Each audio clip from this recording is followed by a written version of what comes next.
Good evening.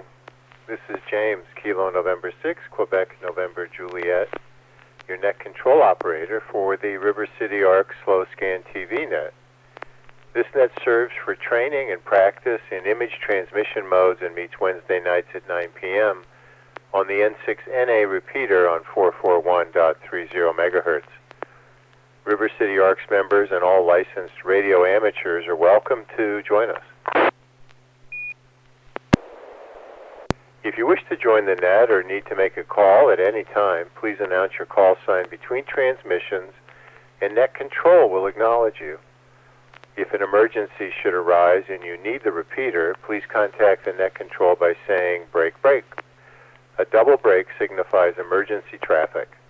The net will stand by for you until the emergency is terminated or the traffic is moved to another frequency. Stations who wish to check in are asked to respond with their full call sign using the recognized ITU phonetic alphabet and their name. I will recognize each station before continuing.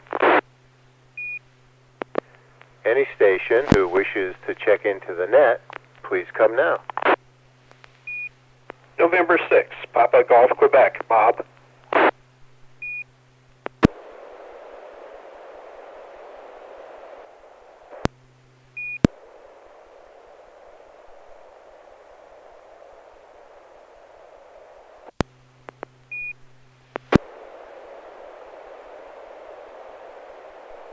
I have Bob N6PGQ and I have KP4MD Carol who will be managing the live stream on YouTube.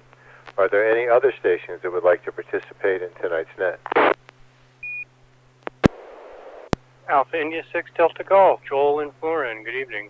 Good, hopefully dry and warm evening. Good evening, Joel, AI6DG. Any other station wishing to participate tonight?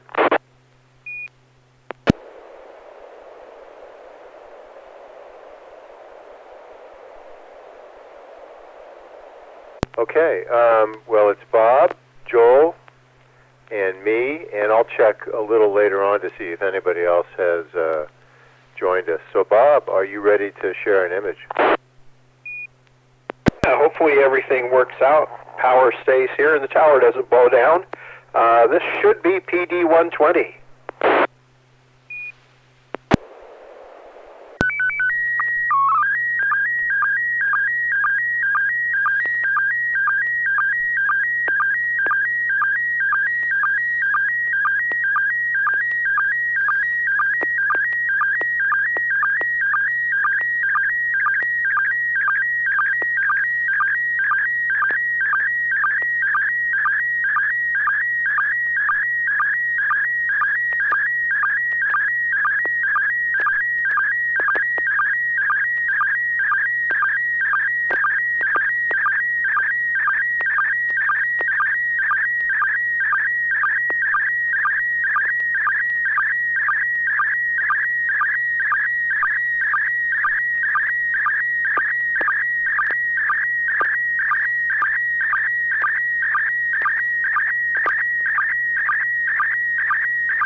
That's a really, really cool image, Bob.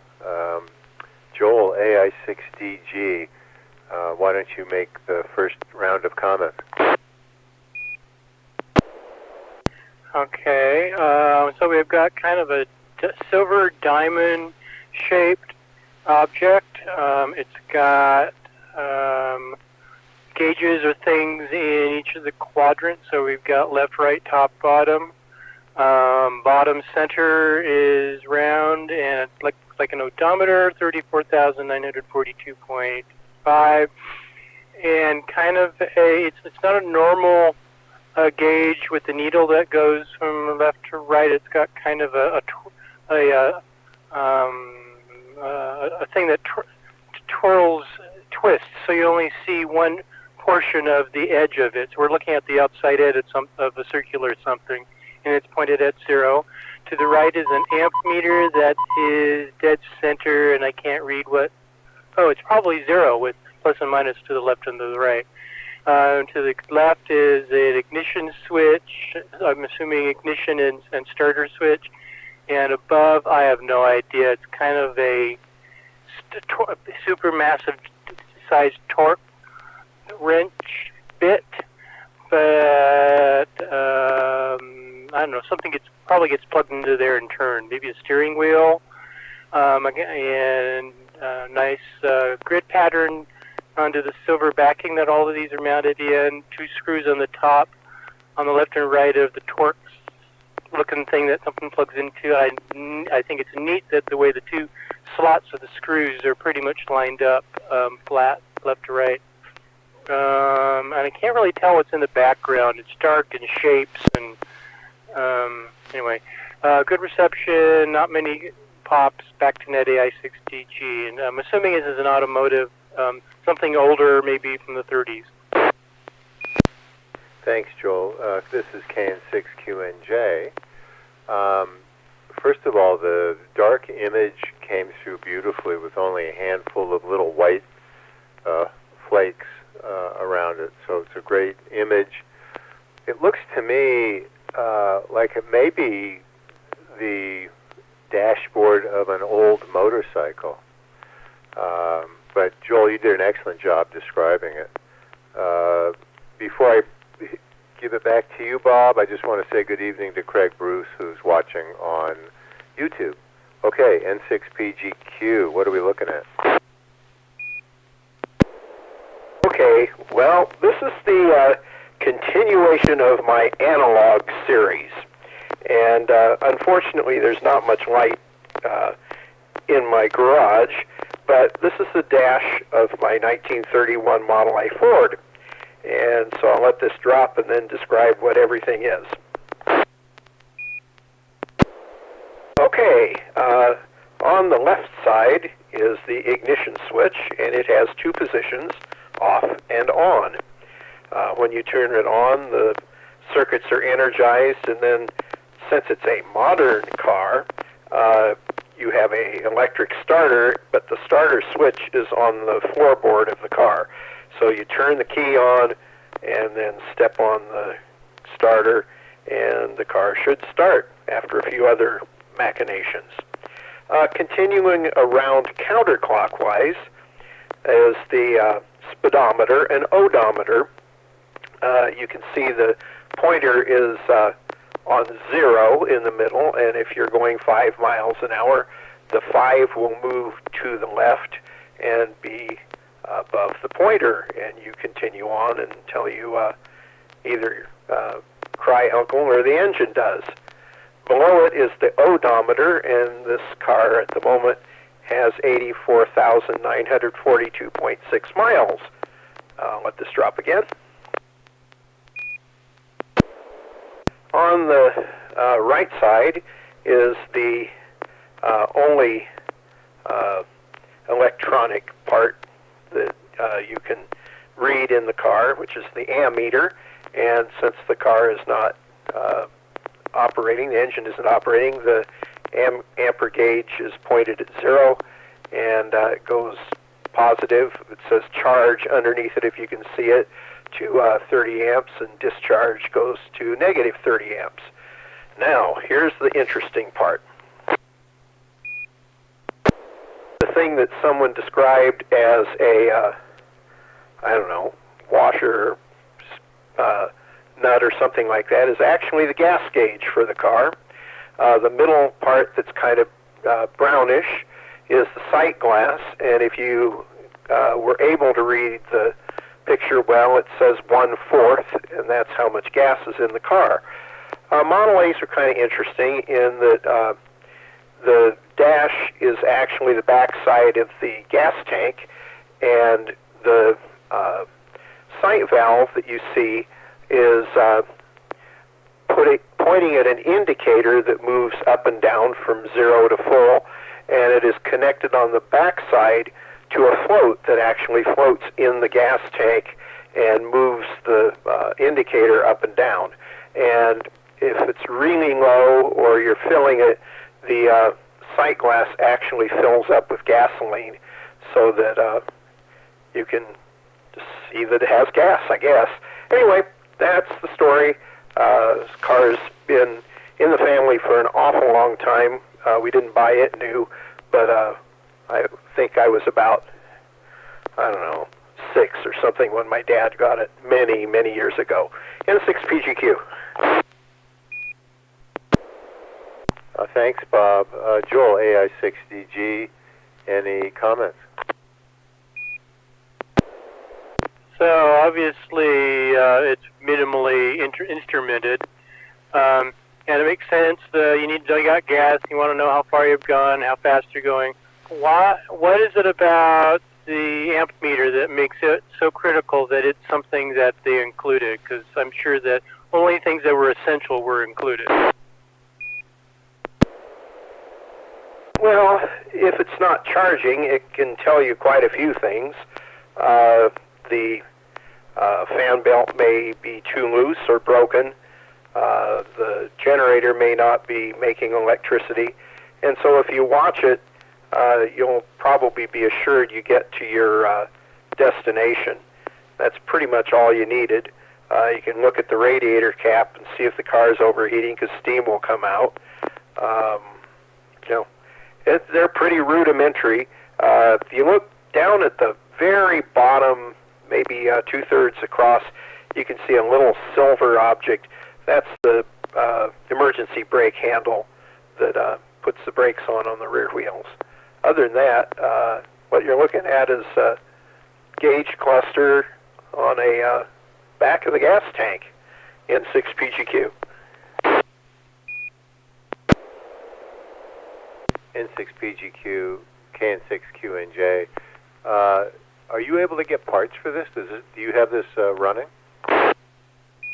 Well, all you need to do is hook the battery up, put a little more air in the tires, and off it would go. Yeah, it runs like a champ. There isn't much to it. The points and the condensers are getting a little harder to find. The points are good. Condensers aren't made in the United States anymore. They're either made in India or China, and they're junk. Copy that. Thanks. Joel, AI6DG, any last comments before we move to you? Negative. All right. Go ahead and transmit when you're ready.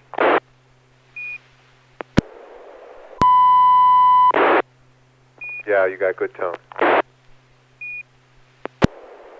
PD 120.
Thanks, Joel. Really clean transmission. Bob, N6PGQ, go ahead. Okay, well, it looks to me like we may be in San Francisco. Have two cable cars in the picture, and I don't remember a sighting, so I haven't been to the city in a while and looked at cable cars, but on the right side is the turntable for turning the cars around. You see a group of people waiting to board. That's different than it used to be, because you used to just kind of jump on at intersections. It wasn't as popular in the old days. It also cost you $0.25. So there's two cable cars, one coming into the turntable and one leaving. Cable cars are really neat. The system that they use is very ingenious, and the other place you need to always go is the cable car powerhouse, where they drive all the cables that go around the city. They're much quieter than they used to be. They took a couple of years off and rebuilt the underground part. So anyway, San Francisco and cable cars is my guess, N6PGQ. Thanks, Bob. Well, I think I remember when it cost a nickel. Is that possible? Yeah, that's a nice shot. I know at the end of the line there are often people kind of queuing up, but I'm wondering when this was taken. AI6DG, go ahead and tell us about it.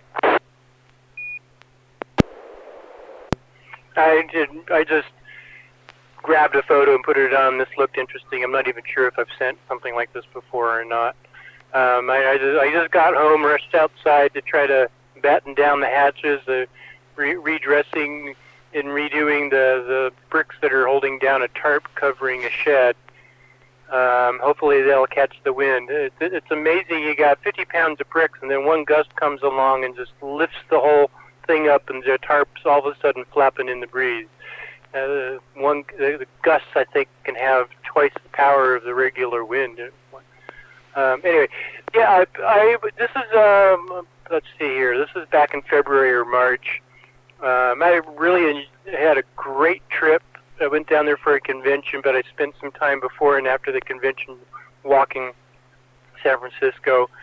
And one day I basically walked all of Lombard Street. I walked down Market, then across up to Coit Tower, and then all the way down Lombard to Van Ness and down to Ghirardelli. This is the cable car turnstile at Ghirardelli, and I just stood there watching this for probably half an hour and took some video, and then finally got in line and took the cable car back down to Market to my hotel. But literally, they just the one on the left is about to be driven on the turnstile. It's so perfectly balanced and easily. Well, obviously, it's a good bearing. One that it can hold the car, and then it only takes one or two people to spin it about 320 degrees or so, because you can see that the track from the car on the right that goes down to the turnstile, that car will have taken off by the time this one spun, and after they spin it to 320 degrees or whatever, they then ride it back up to where the right car is and load it again, and it's so slick. I don't think you can hop on and off anywhere now. I think it's only at the ends of the runs that you can get on and off. Back to net AI6DG. Thanks, Joel. Well, it's a very nice picture, a lot of action in it. I really like it. Bob, any more questions for Joel? This is the Powell Street cable car. The ones on Mason are a little bit different. It's really a neat system. If you want to look it up on Wikipedia or someplace how it works, or I can tell you some of the details on how they stop, how they make an emergency stop, and all that kind of good stuff. The brakes is interesting because they're blocks of wood, and you can actually see the smoke and smell the burnt wood when they do a good stop. I did see that museum, the Powerhouse Museum And that would be something I'd like to do sometime. Back to Net AI6DG. All right, thank you. I'm having to reboot SSTV, so let's keep talking for a second about other things.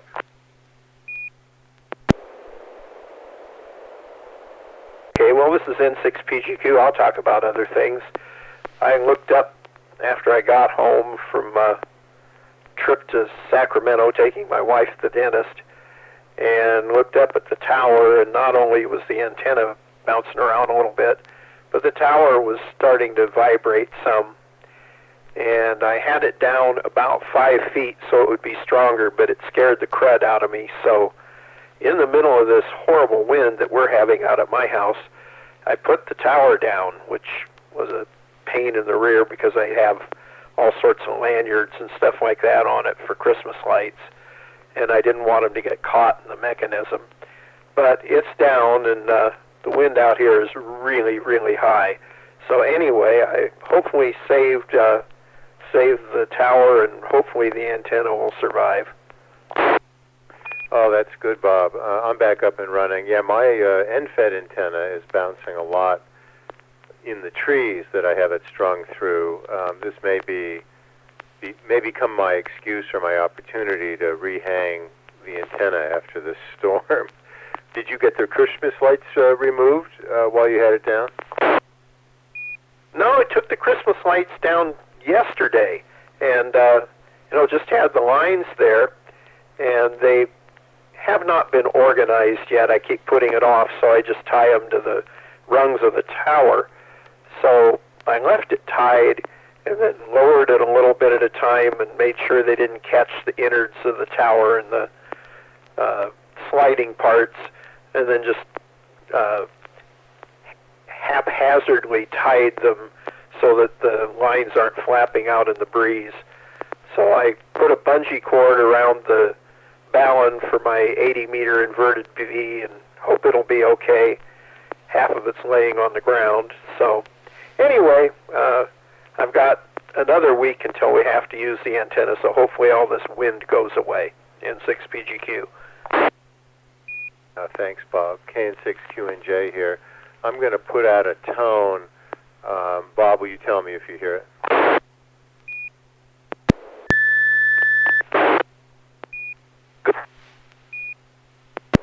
All right, this is PD120.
right, Bob, do you want to go first this time, N6PGQ? Okay, sure. Well, this picture does not look to me like it was taken in Las Vegas, so I'll go with that first. What I have is a picture of a mountain scene with snow. Very few pixel pops, a few about a third of the way down, and then the idea happened about 2/3 of the way down. You see a snowplow in the front. Kind of looks like it might be a Caltrans one since it's somewhat orange in my picture. And two idiots that are parked there that looks like their car is going to get a little bit more buried as the chute from the plow is throwing snow out to its left. I don't know if those are cars that are manufactured by Tesla, because they look like they're very aerodynamic, and the body styles look like the Model 3s. They're, pretty ugly. Anyway, there's some cars parked there. The edge of the snowbank is about a third of the way down, the trees in the back with nice snow on them. There's not much color in this picture, a lot of white. N6PGQ. Thanks, Bob. This is CAN6QNJ. AI6DG, go ahead. Very snowy scene, either high altitude or just plain a heck of a lot of snow. Top third of the photo is trees in the background, completely covered in snow. Branches very heavily laden because they're all pointing pretty close down towards the ground. In the mid-foreground, there is a huge snowbank that's probably 6 to 8 feet tall, and it's probably the edge of a parking lot because this side of them are two completely covered in snow cars, probably 2 to 3 feet of snow on top of them. They look like they were just parked right next to each other, but there's nothing on either side of them. And then in the foreground, as has been mentioned, there's a relatively large snowplow. In other words, not something you would use on your driveway, but much bigger than that, but much smaller than what you would probably find on 80 or 50. So, yep, it's probably being used to clear the parking lot, and it's, yes, pointed the wrong direction because it's throwing it straight at the cars. Boreal Ridge, ski resort somewhere, recent. Back to net, AI6DG. All right, well, that's my car on the right. This is Sunday, New Year's Day. My wife and I were staying at our friend's house in Truckee. I guess that's about 5,500 feet. And the snowplow, the chute that's shooting out the snowplow driver aims it away from the cars. So that pivots 360 degrees, and so I have other photos. You can see where he stops for a second, moves it, and points it in the other direction. I'd never seen anything like that. It was very interesting. He's actually plowing the driveway of our friend's home. Took two up and downs there. The street is right in front of the car. It's kind of hard to see because everything's bright and white.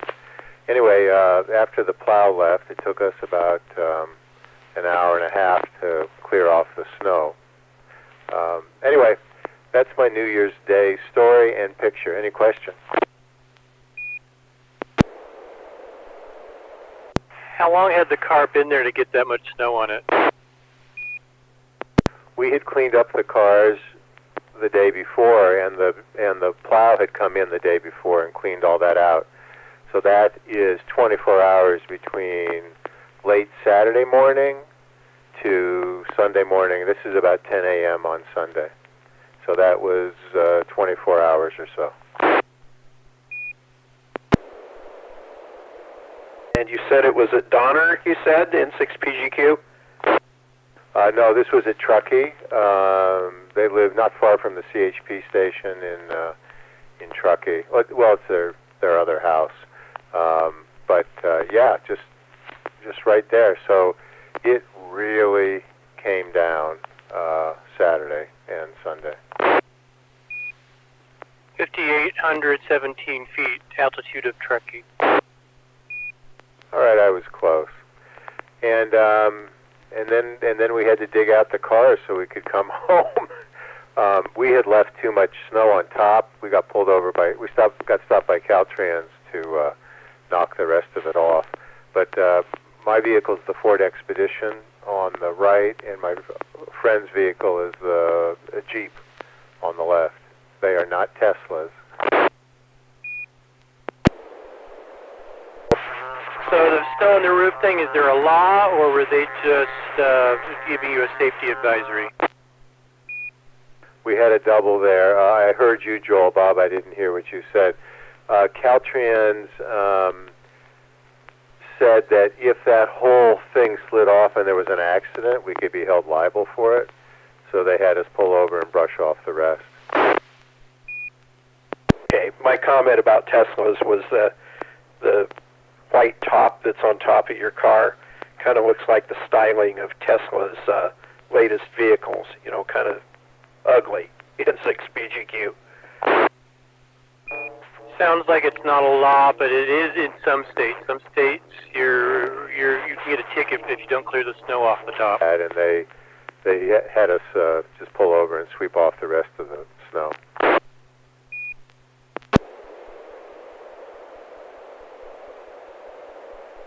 I will tell you that it's really inhospitable up there when the weather's like this. I can't imagine the Donner Party or any other party before the area was developed.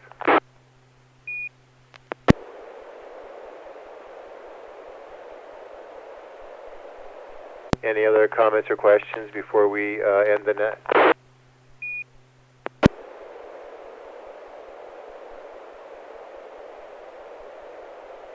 All right, well, thanks, Bob and Joel and Carol, and anybody else who was listening and participating in tonight's SlowScan TV Net. We hope to see you again next Wednesday at 9 p.m. The net is officially closed at 9:34 p.m. This is James, Kilo November 6, Quebec November Juliet, wishing all of you a very good evening. Stay dry, stay safe.